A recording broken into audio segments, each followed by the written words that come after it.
Great.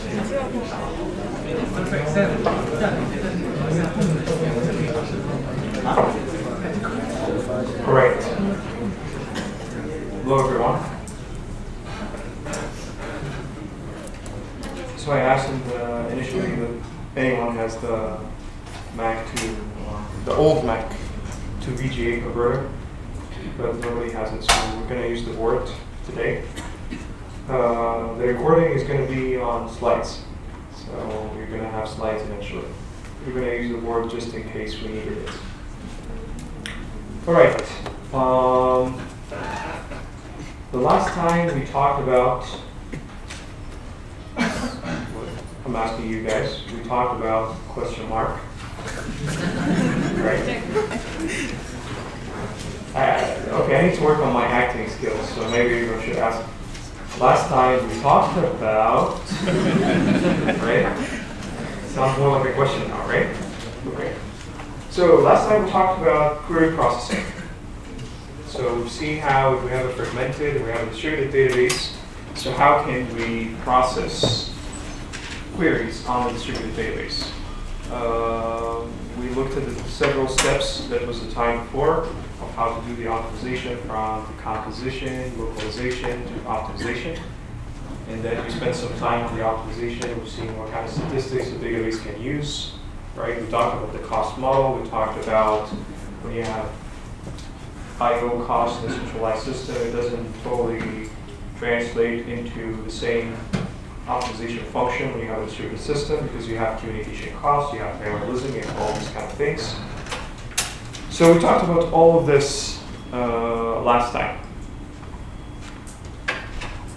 We concluded this part last time, but I just want to tell you that the assignment 2 that will be posted over the weekend, it will be about query processing over distributed database. Okay? So when it comes to it, you will see the instructions. I'll discuss it with you on Monday. That's just spoiler alert. Okay, now that we know how can we process queries in a distributed database system, the second question is all the workload coming to the database queries? Is it? You said yes or no? Oh, sorry. You're having a side conversation. I thought you were answering my question. Sorry. Yeah. Continue. It's fine. Yeah. Sorry. I didn't mean to put you on the spot. It's fine. Yeah.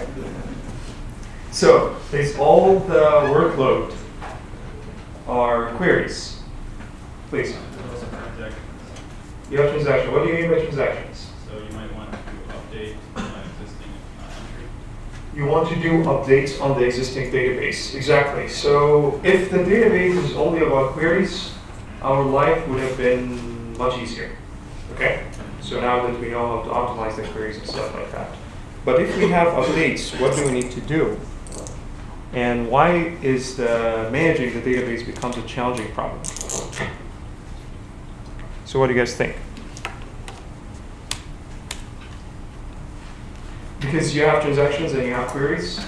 Queries can be part of the transaction because the transaction doesn't only involve writing into the database. You can also read something, do some logic based on whatever you read, the data items you read in the database, right?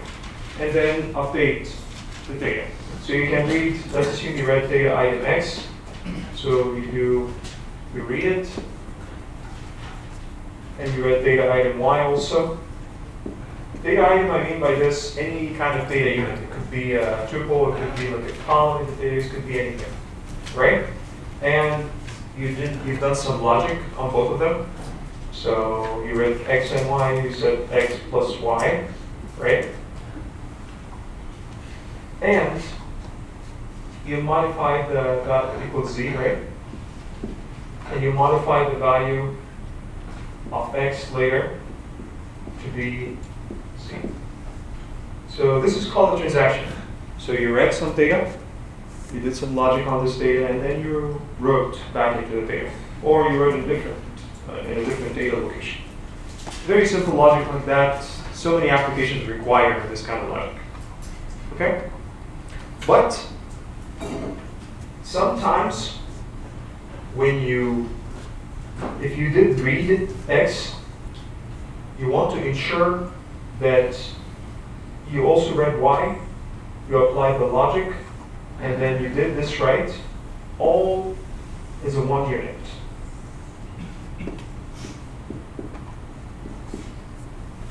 So what do I mean by this? Well, what I mean by that is that reading X, could be in database system, could be like a SQL query. Select from, if X is a table, select from X. Okay? As simple as this. But if I want to run all of this as one unit, as one program, if I read X, I should also read Y. I should modify X to be equal X plus Y, which is Z. Okay? So in other words, the user of the database system defined this program that runs against the database, and wants to make sure that every single operation in this program has effect on the database. Okay? The definition of this is called a transaction.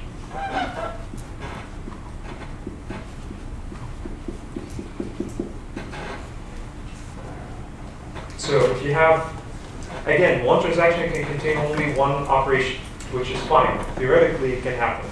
But usually, it's a database program that has a sequence of database reads, data reads, and data writes. Okay? And you want to make sure it runs as a single program, as opposed to independent or individual operations. Okay, so the concept of transaction was proposed just for this case.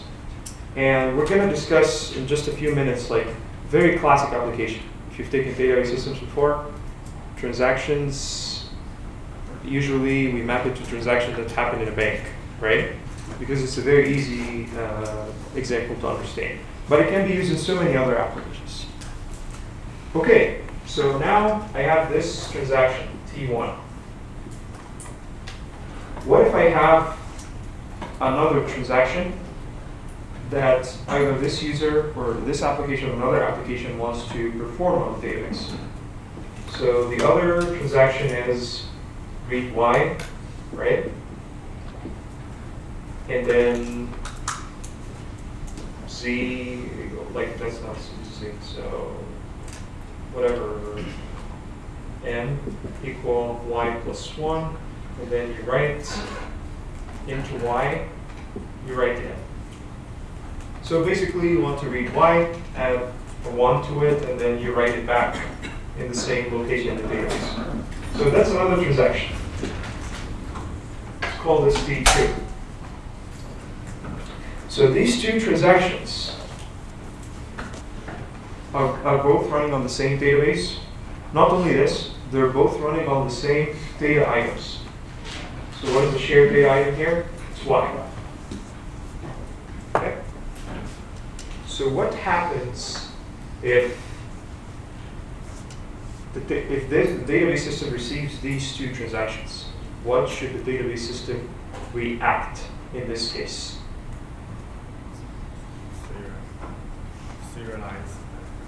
Serialize, which is, I'll take this word and I'll assume something and tell me if this is something good or not. Okay, so one thing is that the database system is here. So we always use a cylinder to represent the database system. So the database received T1 and T2. So database will have a queue. Receive T1 first, or it doesn't, like, one of them, it would put it first, right? If both of this theoretically came at the same time. Run T1, okay? So this is step 1, and then after T1 runs, it runs T2, right? Is this good? Yes, it is good. So why? Because I ran a complete program that does read and write the data, finished it, took the second program, which is T2 transaction, also ran it against the same database, and this way I can ensure the database is consistent. What do I mean by this? Like, if the user knows that I'm doing this, I mean the user of the database, application that's using the database, then it knows that this is the logic I use to run transactions. So it will basically assume that, yes, you've done this, you've changed the value of x based on this value of y, and then you wrote it back to x. And then after that you read y, you modified it and changed it. So the application knows that this is the protocol I'm doing, so everything will be consistent. Nothing is wrong. What is the only drawback of this? Or the major drawback of this? Please. From its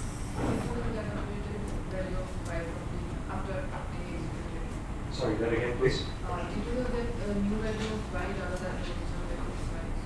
A new value. Yes, I'm getting a new, but the application, as I said, knows that this is how I'm going to run it.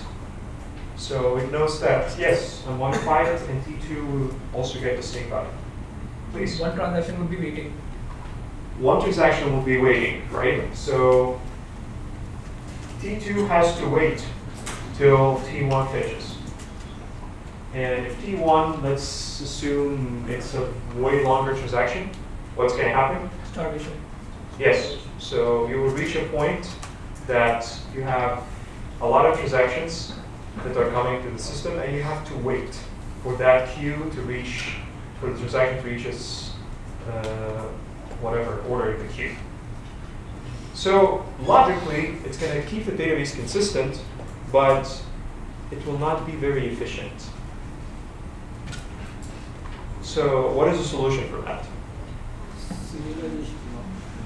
We can run them concurrently, right? So allow transactions, instead of waiting for each other like this, T1 and then T2, you run them concurrently. All right, so running them concurrently, what is the challenge that comes with this? So if I said, okay, I have T1, T2, I'm going to run them both at the same time. And I have two processors. Okay, I'm going to let every processor run one of them. Okay, please. There could be a condition where a table could go into a log because one transaction is using it, and at the same time other transaction may want to use it. Let's not talk about logs now. I'm talking about like conflicts. Yeah, consistency, conflicts. Why is that? In this example, if I'm reading y, if I'm reading y here, so if y has the value of, have a specific value, if T2, the operation of modifying y here happened before here, so the value of y would be totally different, and the value of x that relies on y will also be totally different.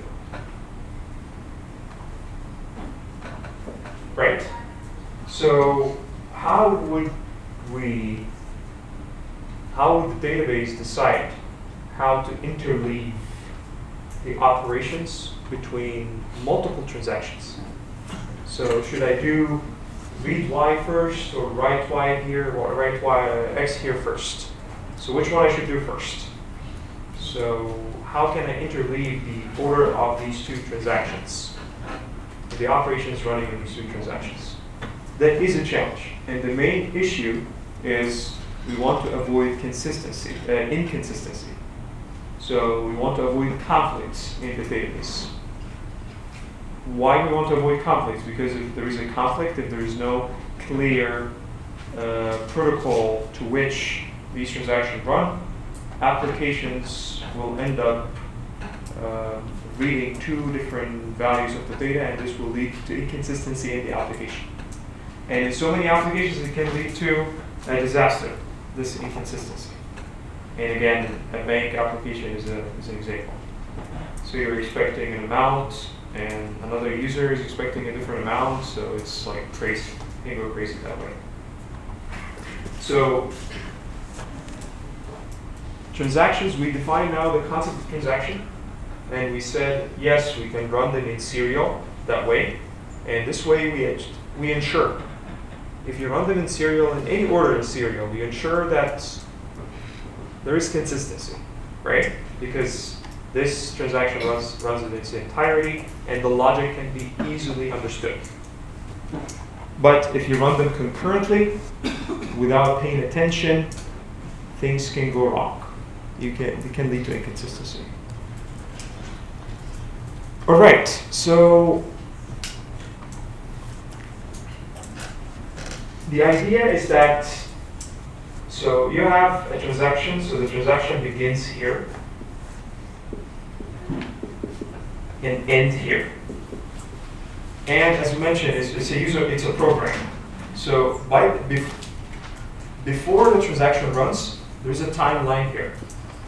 So this is a timeline.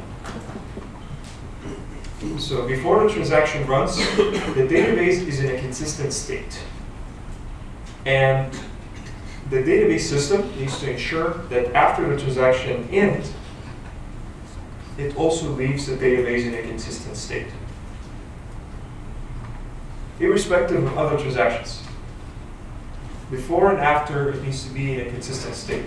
Even though the database will be different, the values in the database can be different, but we need to make sure it leaves it in a consistent state. All right, so how can we do that while we have multiple transactions running concurrently? Concurrently means that we interleave the effect or the running different actions in different transactions instead of waiting in serial for each one. So that's what we mean by concurrently. So how can we ensure consistency? First of all, what do we mean by consistency? There are several things, but the main thing is, again, from an application perspective, the person who's running the application or running these programs against the application needs to ensure that you don't have conflicting values, okay? But also there are other constraints. There are integrity constraints, there are referential constraints, there are so many constraints on the database. And you need to make sure that none of these transactions or the interleaving or the concurrent transaction does not violate these constraints as well.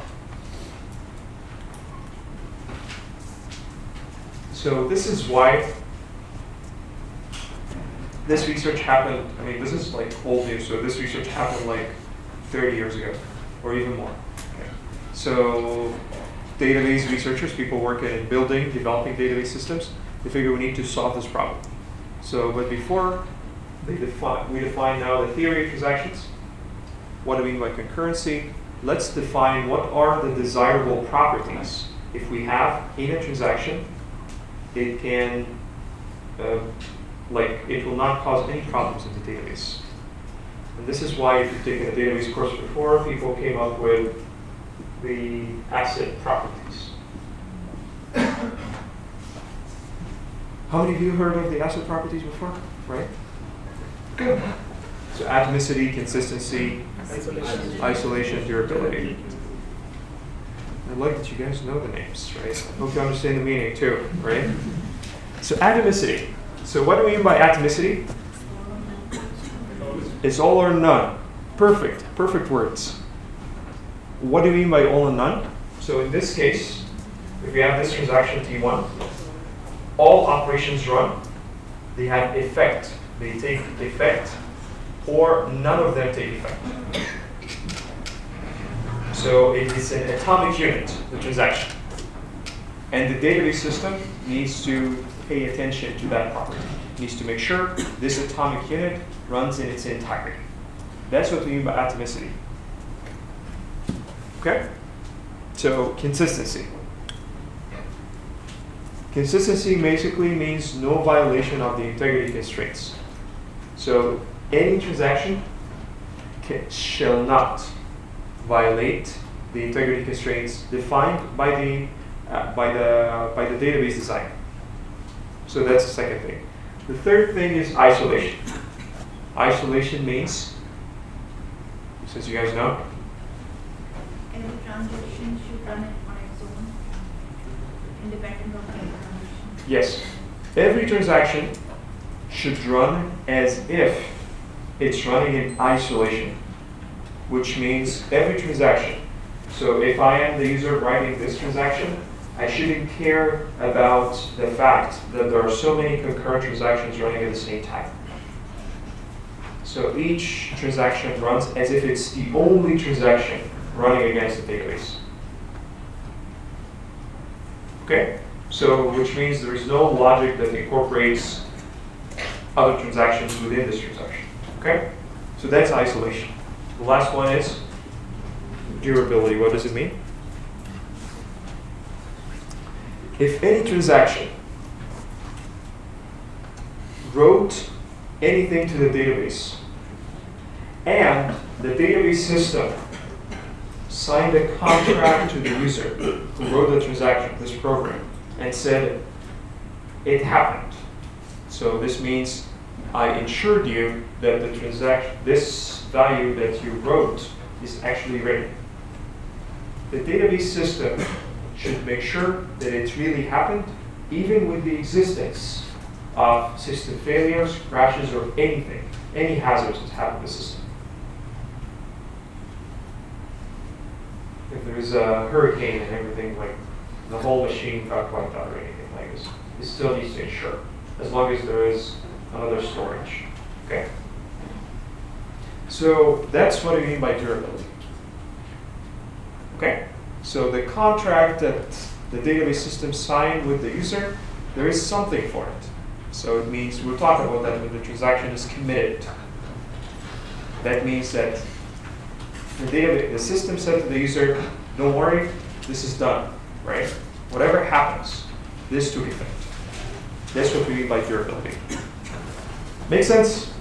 So I'm repeating all of this because this will have a huge impact on our understanding of how to ensure all these properties in a distributed system. So far, we're still talking about general database concepts of asset properties. All right. Fast forward. So consistency, as we mentioned, we need to make sure that integrity constraints are kept not violated, and every transaction leaves the database in a consistent state that way. And the idea here is that integrity constraints are even any kind of sanity checks that you do on the transaction, because transactions, even though they're not exactly like the program you write in Java or C or anything like this, but it is for a database system, it is kind of a program you run against the database system. It has, like, you define variables and then you read stuff. Instead of you reading from memory, you read from the database, you write values, you do logic and all these kind of things. So all of this needs to be bulletproof. If it's not, this transaction will be, the database system will not continue running the transaction. So this is how the database system ensures that the transaction leaves the database in a consistent state also. So we talked already about isolation, durability, and all of that. So let's take an example. So the example again is the typical example we talk about. Let's assume you have a bank, right? And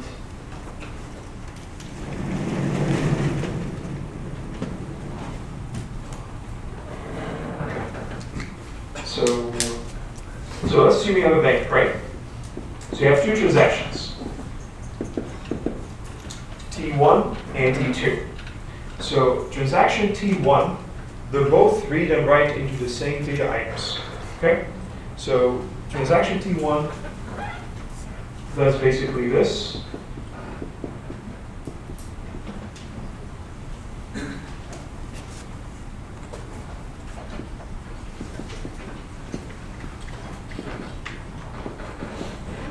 So what does this transaction does? This is one transaction. It starts here and it ends here. It takes $100 from this account and adds it to this account. Easy, right? So the second transaction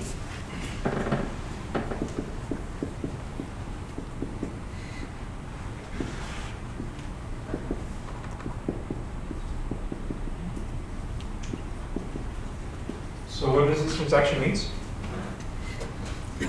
From a banking perspective? Adding interest, exactly.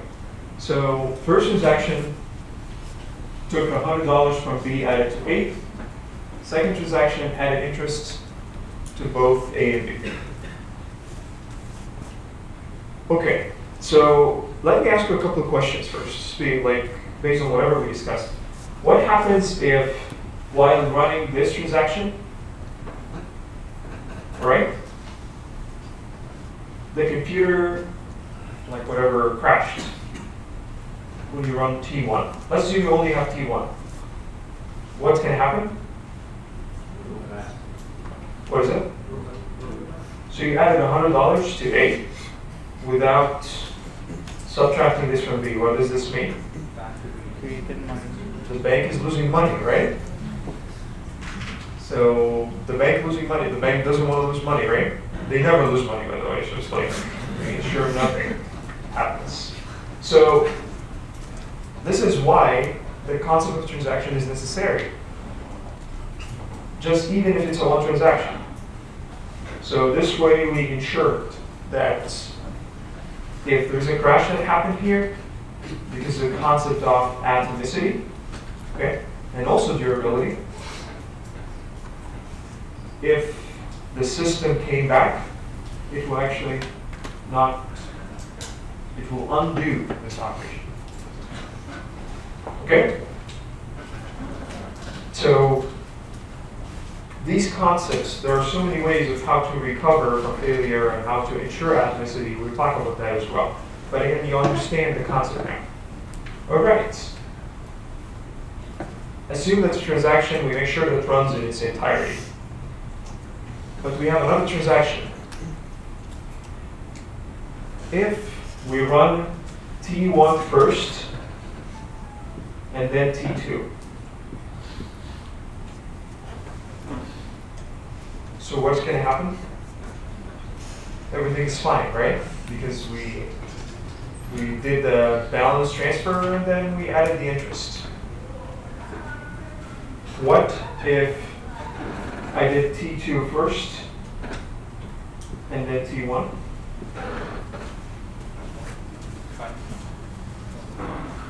I added the interest first, right?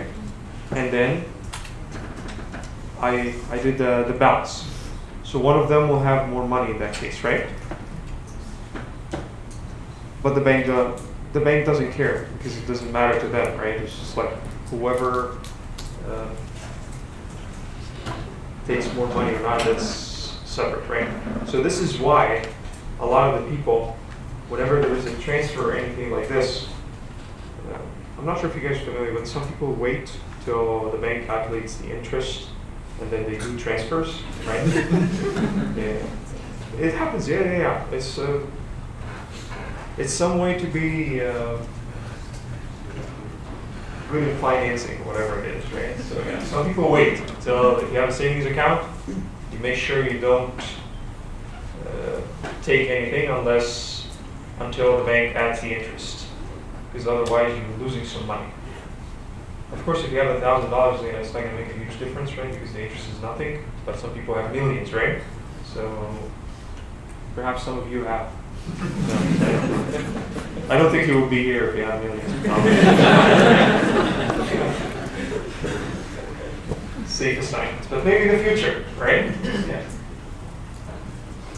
Okay, so T2 then T1, even though it will have different values, but it's still both of them leave the database in a consistent state. Okay, because you know exactly what happened. In both, the user knows what happened. Yes, I'll have less money. One of them will have less money. But this is again about the order you run the transactions. But what if I do it concurrently? If I decide I want to run the database, I want to run the transaction concurrently, so that I get a better performance, I get better throughput into my database. So in this case, there are so many ways to run this concurrently. One of them is to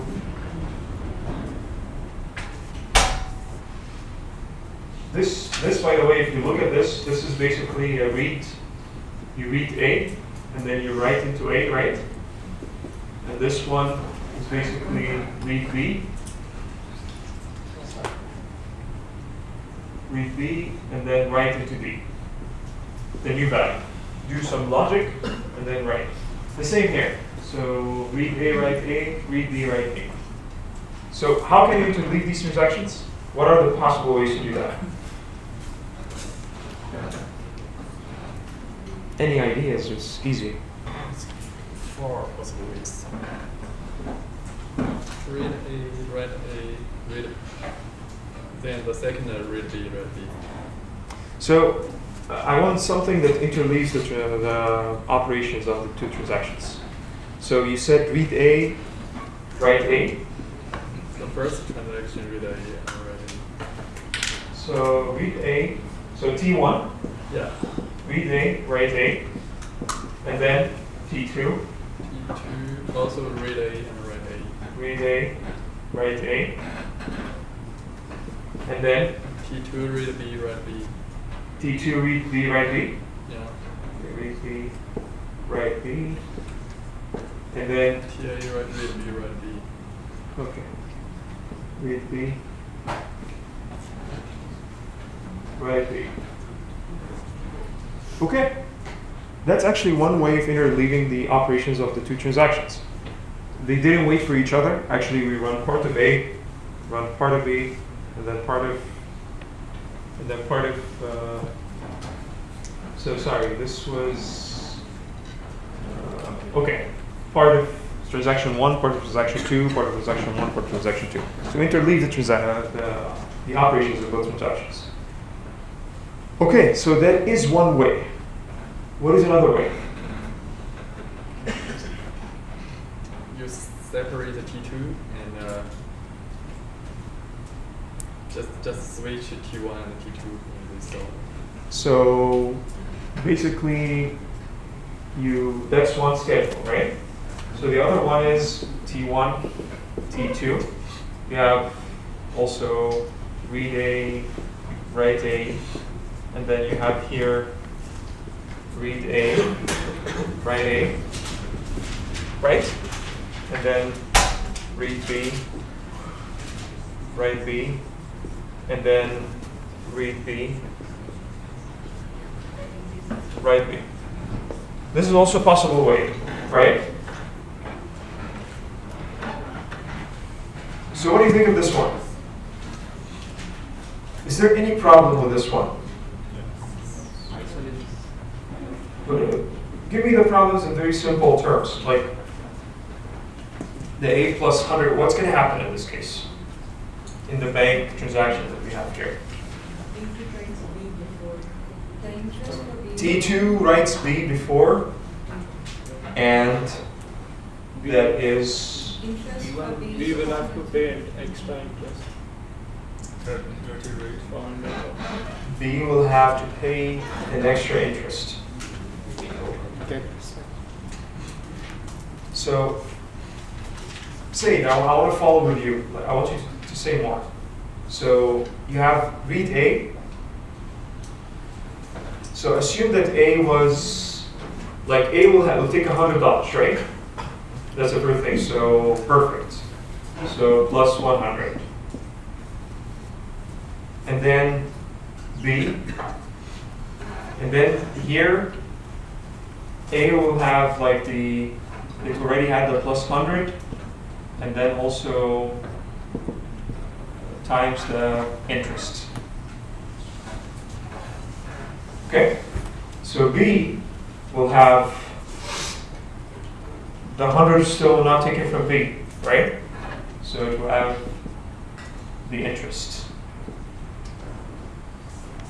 And then you're going to take $100 from B.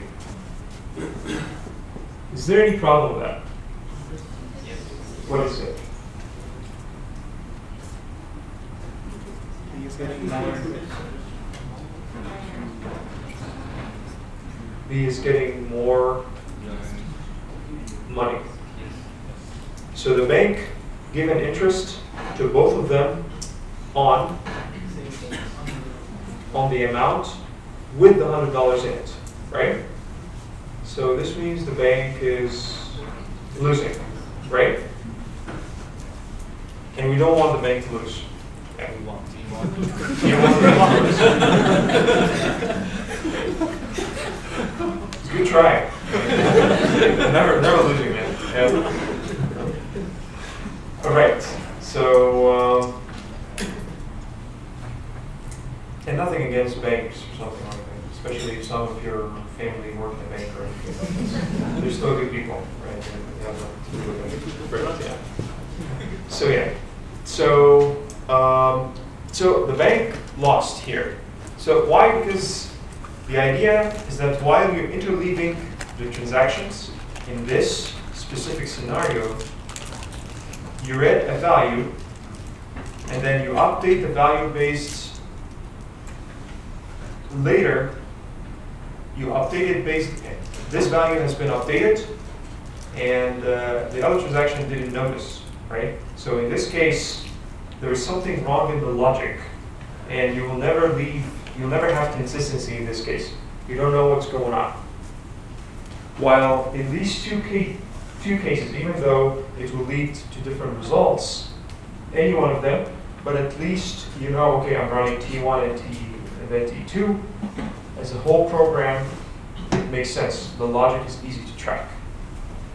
All right, so what about the second one? I'm also interleaving both transactions, running, not waiting for any of them. So what do you think of this one? What kind of problems it has? This one. This. After T1 write to the database and if after T2 write to the database and T1 go back. So what you did here is basically you added the 100, you added the interest, and then you subtracted the 100, and then you added the interest. And then T1 go back. Right? To here, this is A, added interest, subtract from B, added interest. Isn't this similar to this one? Yes. The effect of it, it's not the same. I didn't wait. They're still concurrent. But isn't it similar to the effect of it similar to this one? Yes, right? So in this case, you have achieved the fact that, like, even though you have a concurrent execution of these transactions, these two transactions, you in fact, the effect of these two transactions is similar to a serial execution of these two transactions. Okay? So keep that in mind. So what we have seen, these two whatever arrangements of transactions, we call this a schedule. So this is S1, S2. Yeah, this is also schedule.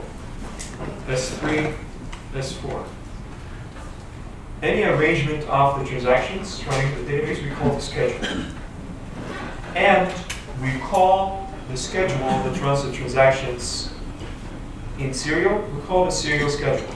So these two, S3 and S4, are serial schedules. Very simple, right? So these two are called serial schedules. If you have two schedules, we call them equivalent to each other, equivalent schedules, if the effect of the two schedules is the same. All right? What do you mean by the effect is the same? So remember when we said S2 is, the effect of S2 is equal to F3. So S2 is equivalent to S3, which means even though they're not the same schedule, they have totally different order of operations, but they're equivalent in the effect. So S2 and S3 are equivalent schedules.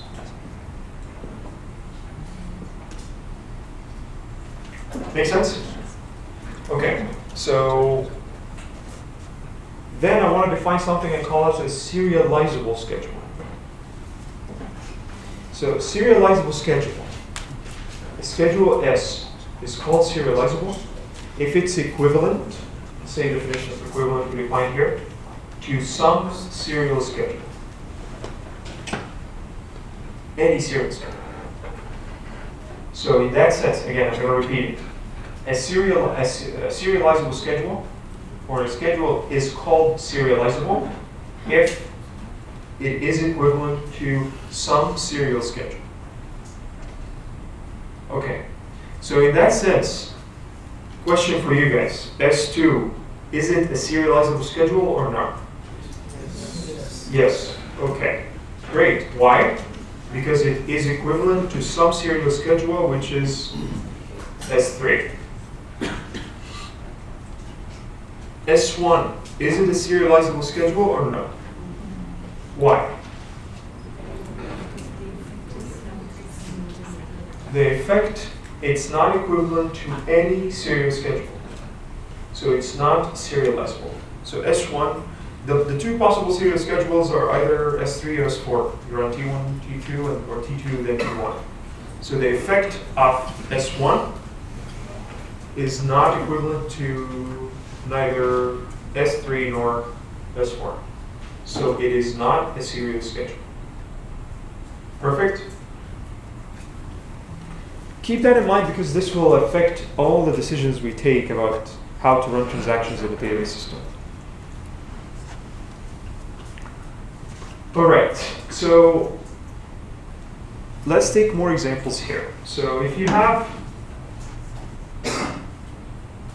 a transaction that has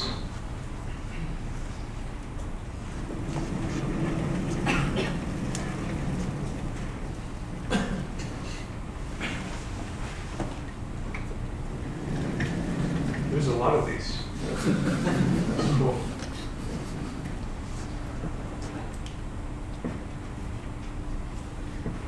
I have to admit I haven't used the board in a while, so I'm a little rusty.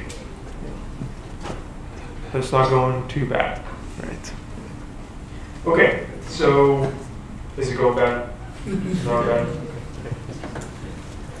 So let's take a look at this. So you have T1, you have T2,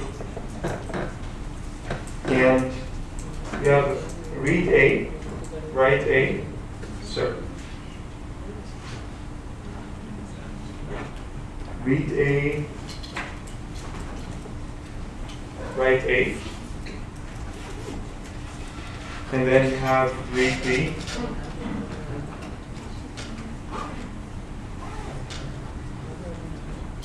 write B,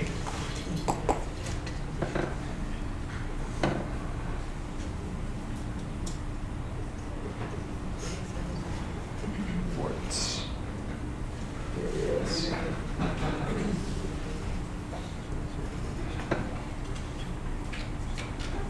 Okay, so this is S1.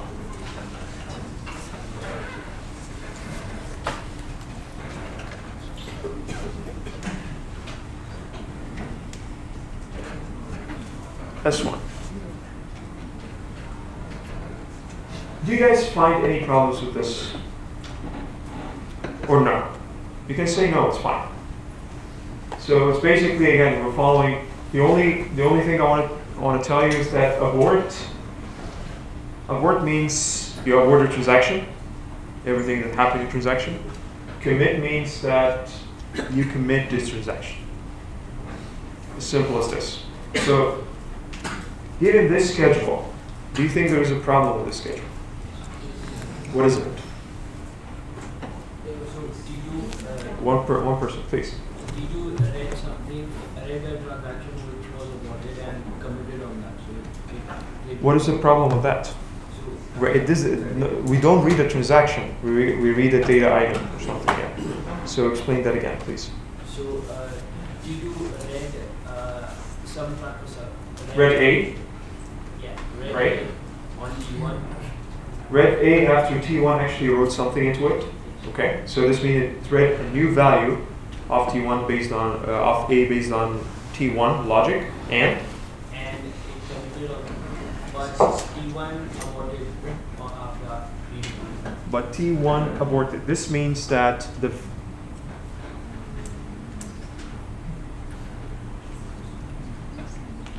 okay. Okay, so this means that this value that T2 has read here of A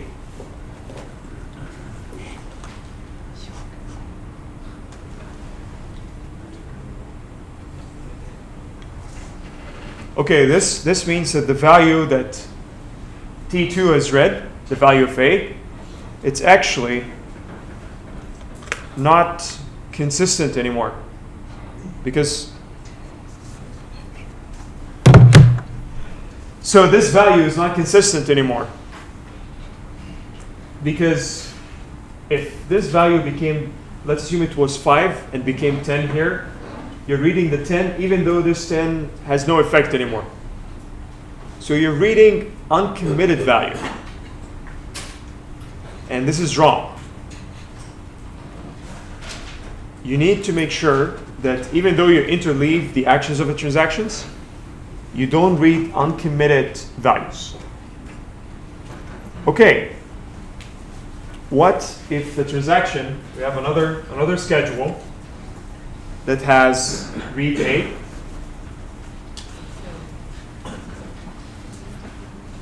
and then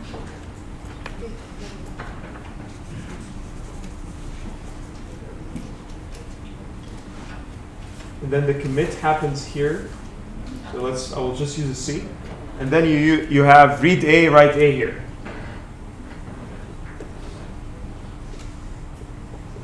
And instead of an abort, you have a commit.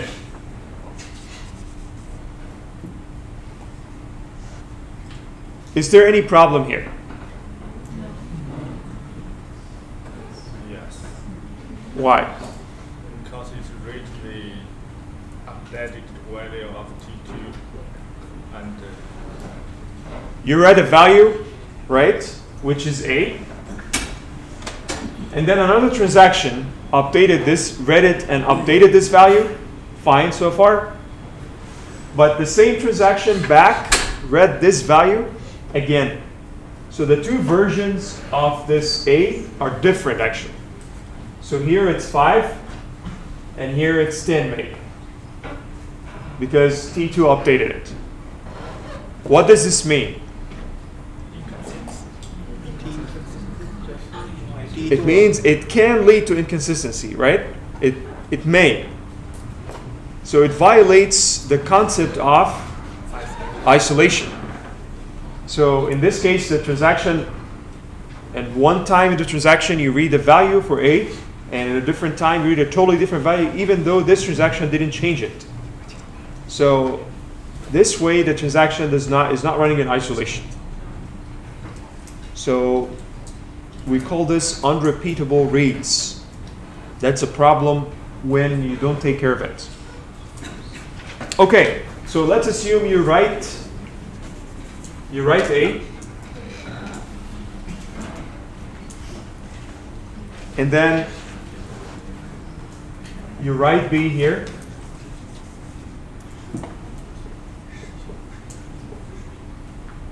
and then commit. And in the beginning, in the middle here, in the other transaction, what you do is that you write A and write B.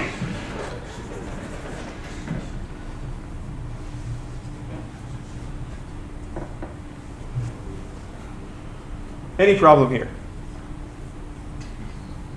So you write A,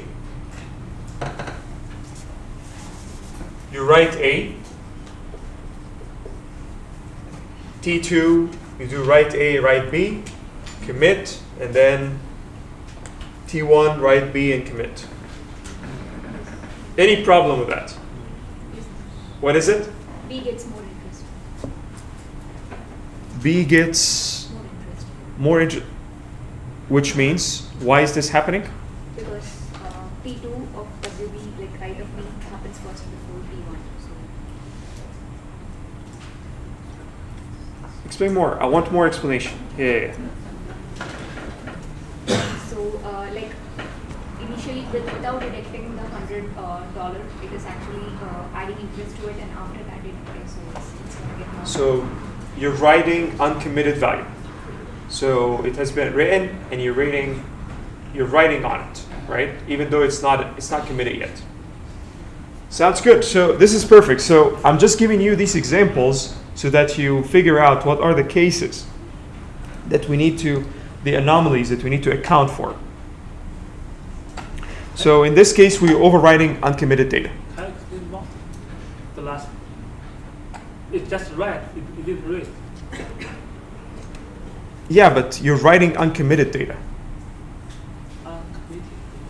So if it's, okay, if you're overriding a value for an uncommitted data item, that is a problem. It may lead to inconsistency. All right, so how can we solve that?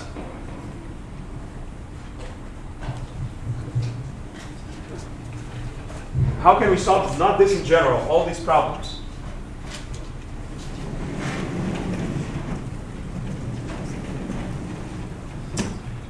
So using conflict serializability.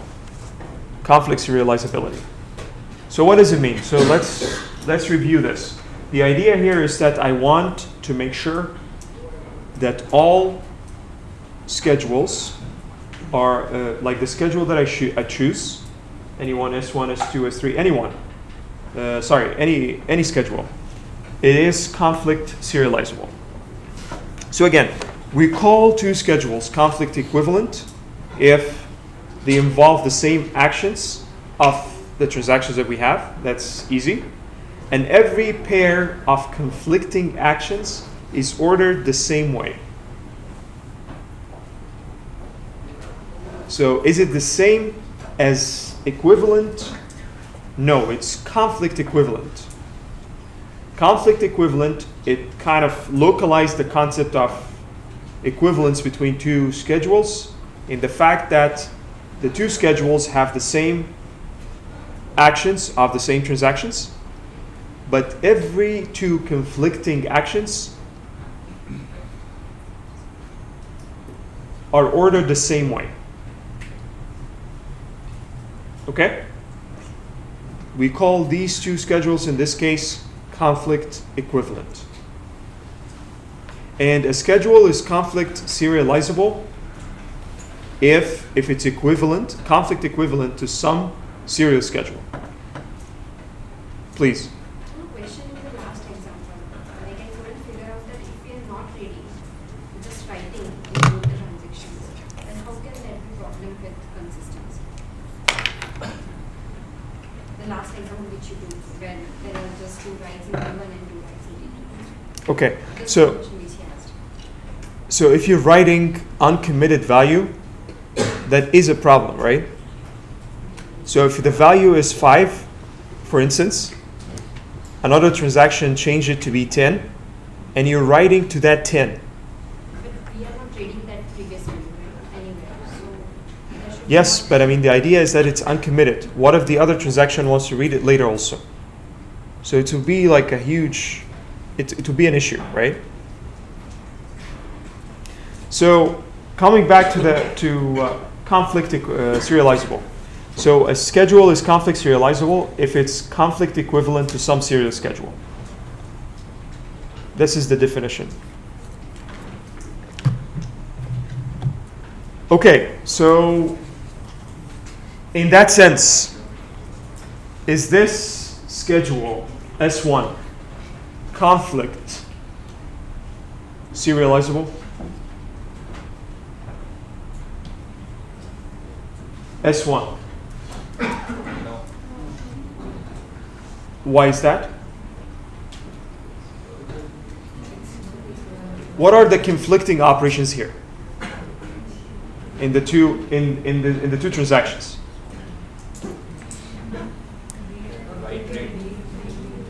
What are the conflicting operations? T2 read something that's right by T1. T2 is reading something that is written That is written by T1. by T1. Okay, so these are the two conflicting actions that we have here. And the order of these actions, conflicting actions, is not the same as any of the serial schedulers. So in this case, this is not conflict serializable. Okay? What do we mean by conflicting actions? Just to be clear.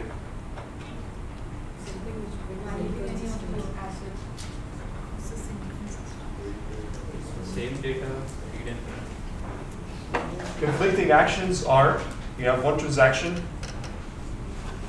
reading a value, and the other transaction is writing the value.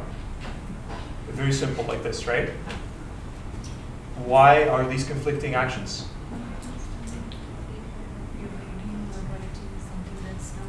It's not committed, right? So this is why it's a conflicting action. What if you have two reads? Not conflicting, right? If both we are reading the same value in the in the transaction, they're not conflicting. What if if a transaction is reading something, reading X, and T2 is writing Y? They're not conflicting, right? So the definition of conflicting is if you're reading something, the other transaction is writing the same thing. These are conflicting actions. Okay, so this is not conflict serializable. What about this S2?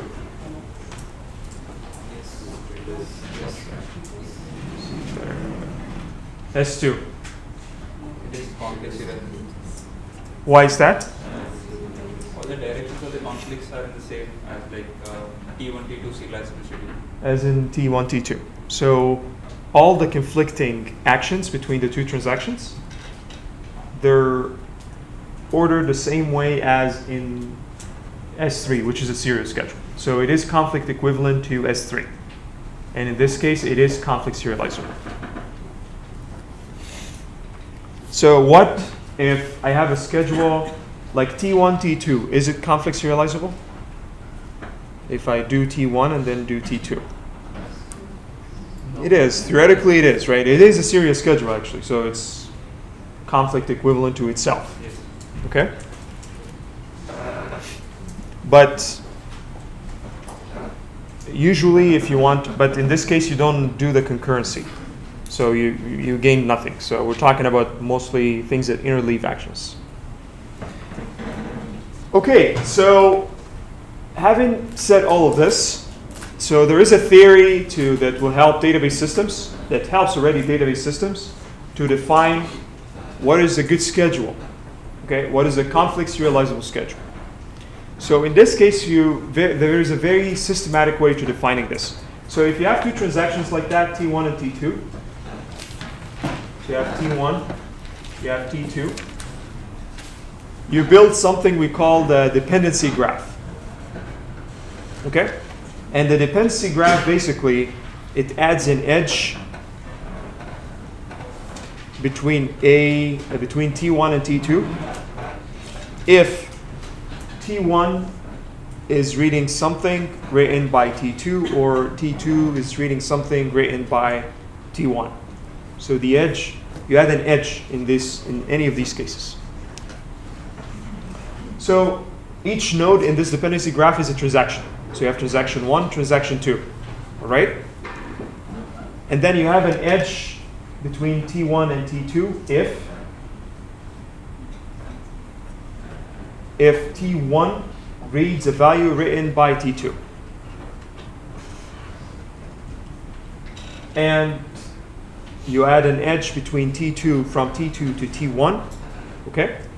If T2 reads something written by T1. So in this case, looking at this first, look at S1. How will this graph look like? Will we have an edge from T1 to T2 or no? Yes. Why? T1 is reading B, which is written by T2. So again, you have an edge between T1 and T2 if T2 reads or writes an object written by T1, sorry. So in this case, we have this in this issue. So what about an edge from T1 to T2 to T1? Yes. Do you have it? Why is this? Because it is reading B, T1 is reading B. Is reading or writing something that is actually last written by T2, right? So you have this. Okay, so once you have that, if you have a cycle in your dependency graph like this, that means this schedule is not conflict serializable.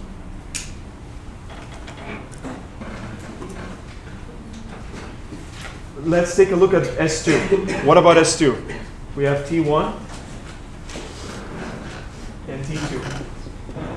What are the edges that we have here for S2?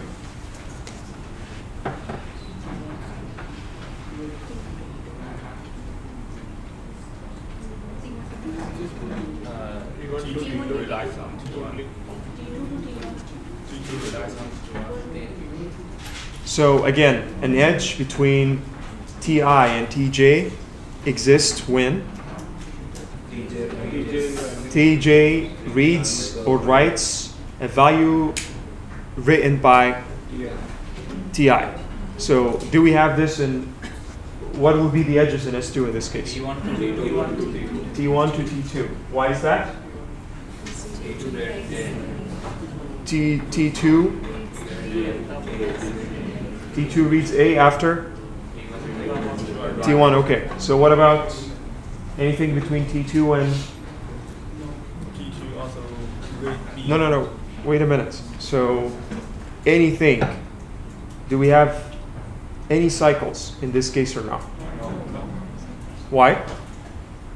Why there's no edge here? I just said the definition. Okay. Saith, who's saying something? In the back?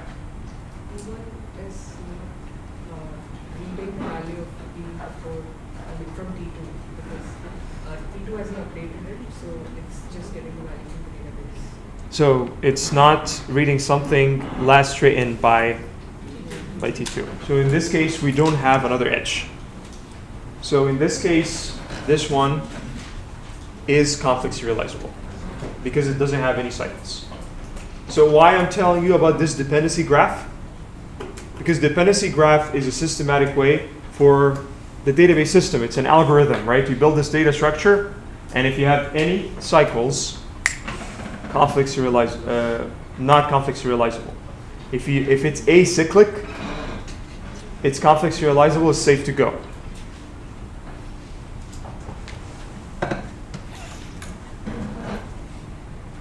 Okay, so this is again a theory. So what is the algorithm that the database system is actually using to do that? So there is a mechanism that the database system is using. It's called a two-phase lock-in mechanism. Okay? So to achieve serializability, there are so many ways to achieve it. So many mechanisms. Some of them are lock-in mechanisms, but you don't have to use locks. What I mean by locking here is that if there is any conflict, you doubt that there is any conflict between two operations, the best way is to protect your operation using a lock. How many of you knows what a lock means? Good. So lock is a logical operation that is applied on the data item. And depends on the kind of lock, it kind of restricts what other transactions can do with this data item. In two-phase locking, you have two kind of locks. One lock is called, what is it? Yes, shared lock. Okay, or read lock. You can call it that way. So the shared lock is a lock that if you are reading a data item, you acquire a shared lock on the data item. There is another kind of lock called exclusive lock, right? And whenever you're writing something, you're writing X, you're writing A or B or something, you acquire that exclusive lock on the database, on this item. Okay? So there are rules for shared locks and exclusive locks. If you have a shared lock on a data item, any other transactions can also acquire a shared lock because it's shared. So this means any other transaction can read this data item. But no other transaction can acquire an exclusive lock on it. If you have, on the other hand, if you have an exclusive lock on a data item, this means no other transaction can have neither a shared lock nor an exclusive lock on this item. It's an exclusive lock. Make sense? And since the database system, like most database systems, use a mechanism called strict two-phase locking. In the strict two-phase locking, basically, once you only release the locks at the end of the transaction. All right? So you have a phase when you keep acquiring locks, and by the end of the transaction, you release all the locks. So you have two phases, acquiring locks and releasing the locks. And strict two-phase locking ensures that all the schedules that is required for, or that is actually run against the database, are conflict serializable. It does ensure that through locks, through a locking mechanism. Of course, you need to have a lock manager, which is another module in the database that kind of knows like what transaction has acquired which lock on which data item, and decide to grant a lock or release a lock or all these kind of things. So it's another module that goes along the same line, or like cooperate with the transaction manager. And of course, there is an overhead of locking. So if there is a lot of writes in the database, you will also still have problems in the performance. Maybe not as bad as running things in serial, but mostly, if you have mostly writes, it will be a pain. If you have a mix between reads and writes, you still can get better performance because reads can be easily shared. Make sense? Any questions? Please. The two red is it conflict or not? The two what? Two red. It just now the last paragraph in two red is also a conflict. Just now you say the conflict is just red, green and red. Okay. Let me write this for you. So coming back to the dependency graph. Okay, let's explain this and get this resolved once and for all. So you have, this is Ti. I'm generalizing this for you, and Tj. There is an edge between Ti and Tj. An edge means there is a conflicting action. Okay, that's the edge, what the edge represented. There is an edge between Ti and Tj if Tj reads or writes an item or an object that was last written by Ti before. That's a definition of a conflicting action. Make sense? I mean, the two red, if it's a two red, is a confliction action. Yes, if it's written or writes by something last written here. So if this one, if Ti wrote something, if Tj is reading or writing the same thing after, that's a conflict. Yeah. Okay? So two red is also conflict.